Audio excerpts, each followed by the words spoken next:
Boa noite. Continuo em dúvida quanto à questão dos alimentos impuros.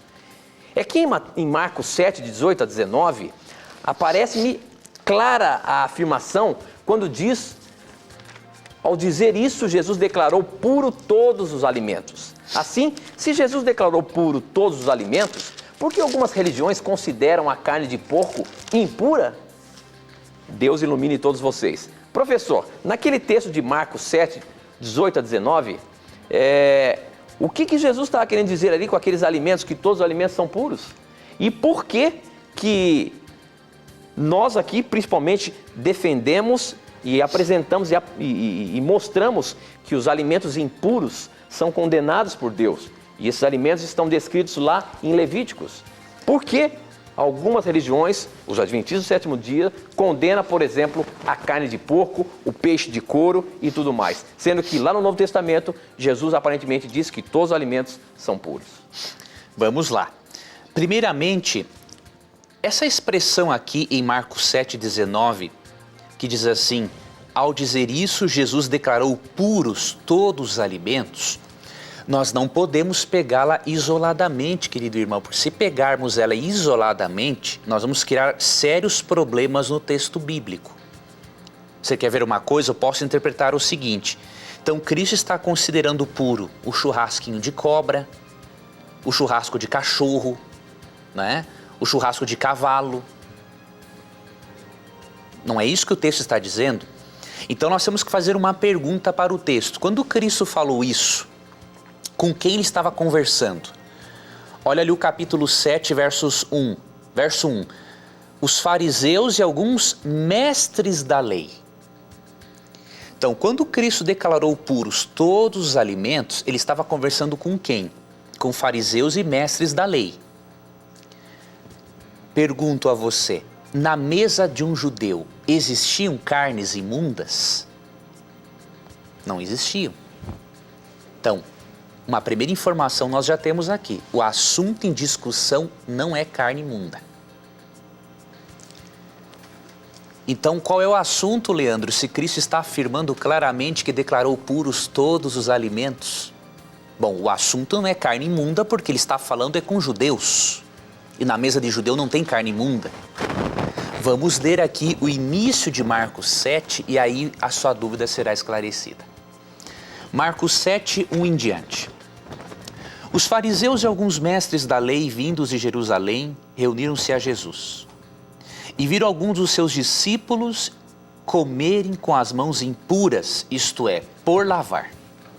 Os fariseus e todos os judeus não comem sem lavar as mãos cerimonialmente, apegando-se assim à tradição dos líderes religiosos. Quando chegam da rua, não comem sem antes se lavarem. E observo muitas outras tradições, tais como o lavar de copos, jarros e vasilhas e metal.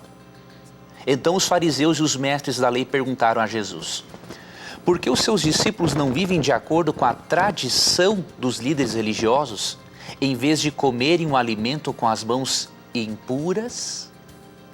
Você percebeu? O problema em Marcos 7 não é alimento imundo, mas comer um alimento com as mãos imundas. Havia a chamada tradição dos anciãos, que eram mandamentos orais, dados pelos líderes religiosos e que, na verdade, agregavam coisas à lei de Moisés e que Deus não havia dado.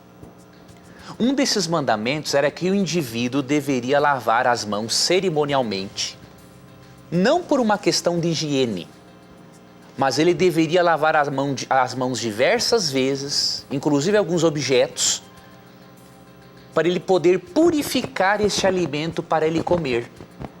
Então você tem que ligar o verso 19 com esse contexto aqui imediato de Marcos 7.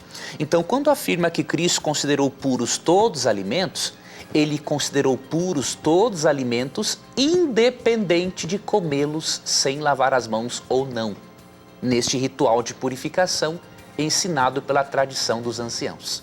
Este é o contexto. Carnes imundas não fazem parte da discussão, porque na mesa dos judeus não entravam carnes imundas, tá ok? E uma outra coisa para finalizar, lembre-se do princípio de 1 Coríntios 6, 19 e 20, querido irmão. Ali é dito que o nosso corpo é o templo, é o santuário do Espírito Santo. Ou seja, se o nosso corpo é o santuário do Espírito Santo, se é errado você e eu jogarmos lixo dentro de um templo, dentro de uma igreja, mais errado ainda é jogarmos lixo para dentro do corpo, que é o templo do Espírito Santo.